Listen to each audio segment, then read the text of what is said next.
here we're using bird calls and animal calls that have tonal qualities that move in pitch to create all kinds of alarms. Here's an original sample from the first one that I showed. So if we bring this in,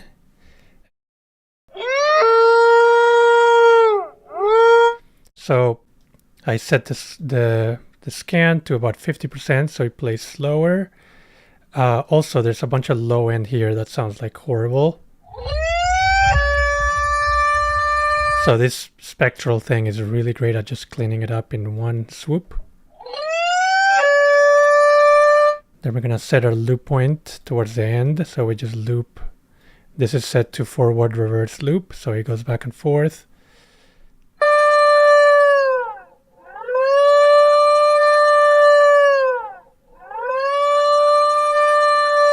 Remember on the scan to set phase lock so it doesn't sound too smeared. We can start using the unison.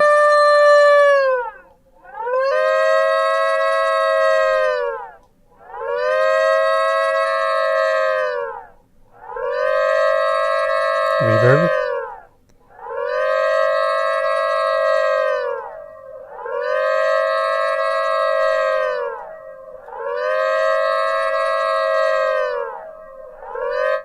And then we can also just come to the beginning of the sample, set the loop points towards the beginning. This might be a little weird because of the pitch change, but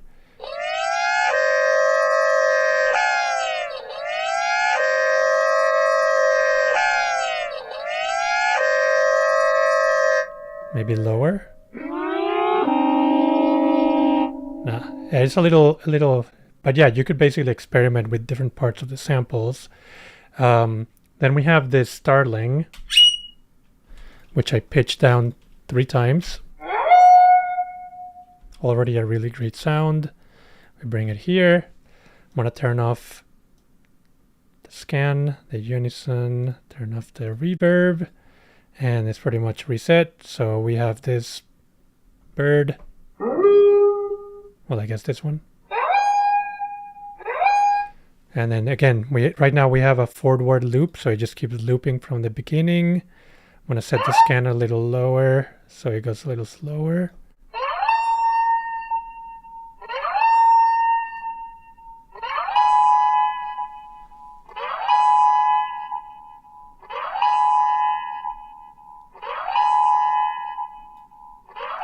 Reverb.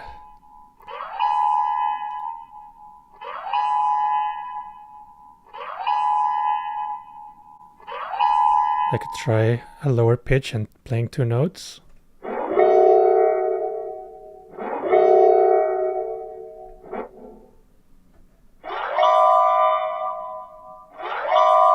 You could basically experiment in all kinds of ways.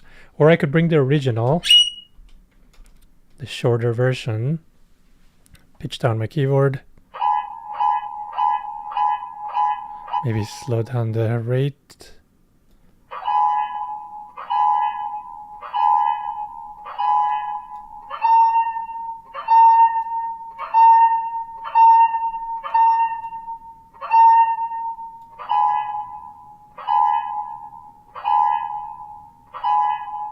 But yeah, you could literally throw any kind of bird that has pitch kind of going up or down, and you get really cool results.